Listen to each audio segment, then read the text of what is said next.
Assalamualaikum warahmatullahi wabarakatuh. Apa kabar anak-anakku Soli dan Soliha?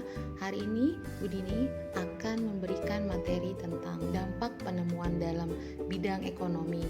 Hal ini termasuk kepada tema 3, tokoh dan penemuan, subtema 3, ayo menjadi penemu. Muatan IPS untuk kelas 6.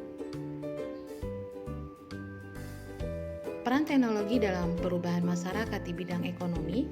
Yang pertama adalah teknologi mempunyai peran penting dalam perubahan masyarakat. Yang kedua, kemajuan teknologi membawa perubahan dalam bidang masyarakat. Peran teknologi dalam kegiatan ekonomi. Contohnya salah satunya adalah pegawai pabrik konveksi menggunakan mesin jahit untuk bekerja. Yang kedua, teknologi tersebut memudahkan kegiatan produksi konveksi pakaian. Dan yang ketiga, pekerjaan pegawai pabrik pun menjadi lebih ringan dan cepat selesai. Peran teknologi dalam bidang distribusi. Yang pertama adalah kemajuan teknologi juga berperan besar dalam kegiatan distribusi atau penyebaran hasil produksi. Petani memanfaatkan kemajuan sarana transformasi seperti mobil bak terbuka untuk mengangkut hasil produksi seperti sayur dan jagung. Dengan adanya alat transportasi,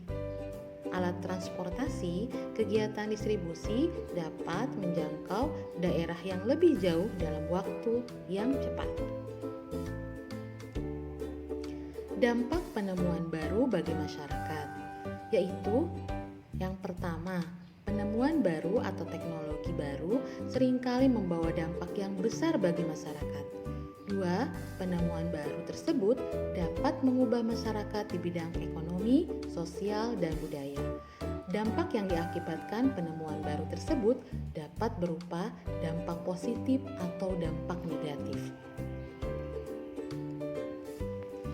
Dampak penemuan dalam bidang ekonomi. Contoh, penemuan handphone Android. Dampak negatifnya adalah mempermudah penyampaian iklan atau informasi. Yang kedua, mempermudah kegiatan jual beli tanpa perlu bertatap muka. Dampak negatif dari handphone Android salah satunya adalah memboroskan uang untuk belanja online jika tidak digunakan dengan bijak. Yang kedua, munculnya tindakan penipuan dengan telepon genggam. Dampak penemuan dalam bidang ekonomi, salah satunya terhadap laptop atau komputer. Dampak positifnya adalah menciptakan lapangan kerja di bidang komputer. Yang kedua, mempermudah perusahaan dalam pengolahan data. Sedangkan dampak negatifnya adalah adanya transaksi yang dilarang. Yang kedua, mengurangi lapangan pekerjaan di luar bidang komputer. Dampak penemuan dalam bidang ekonomi, penemuan angkutan umum.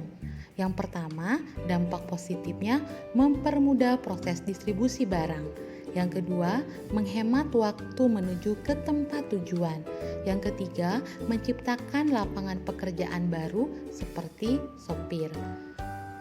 Untuk dampak negatif dari angkutan umum, yaitu yang pertama mengurangi lapangan pekerjaan bagi penyedia alat transportasi tradisional.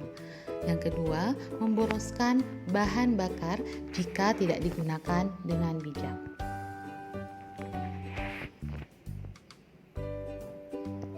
Dampak penemuan listrik bagi masyarakat di bidang pendidikan, anak-anak dapat belajar dengan mengerjakan tugas dengan baik pada malam hari. Bidang budaya, kegiatan pentas seni dapat dilakukan di malam hari. Bidang sosial dapat melakukan komunikasi jarak jauh dan akses informasi semakin tinggi. Bidang ekonomi, kegiatan jual beli dapat dilakukan sepanjang hari. Dampak penemuan televisi bagi masyarakat di bidang pendidikan, para siswa mudah mendapatkan informasi dan pengetahuan. Di bidang budaya, masyarakat semakin mudah mengenal budaya dari daerah atau negara lain. Bidang sosial, masyarakat dapat mengetahui informasi terbaru dari berbagai daerah di seluruh dunia. Bidang ekonomi, keuntungan produsen yang beriklan akan semakin meningkat. Dampak penemuan radio bagi masyarakat. Di bidang pendidikan, para siswa mudah mendapatkan informasi dan pengetahuan. Di bidang budaya, masyarakat semakin mudah mengenal budaya dari daerah atau negara lain. Di bidang sosial, masyarakat dapat mendengarkan berita terbaru. Sedangkan di bidang ekonomi, keuntungan produsen yang beriklan semakin meningkat. Alhamdulillahirabbil alamin, anak-anakku sholih dan sholihah. Hari ini Bu Dini sudah menyampaikan materi tentang ilmu pengetahuan sosial. Anak-anakku sholih dan sholihah, semoga kalian lebih memahami apa yang dipelajari untuk hari ini. Terima kasih. Wassalamualaikum warahmatullahi wabarakatuh.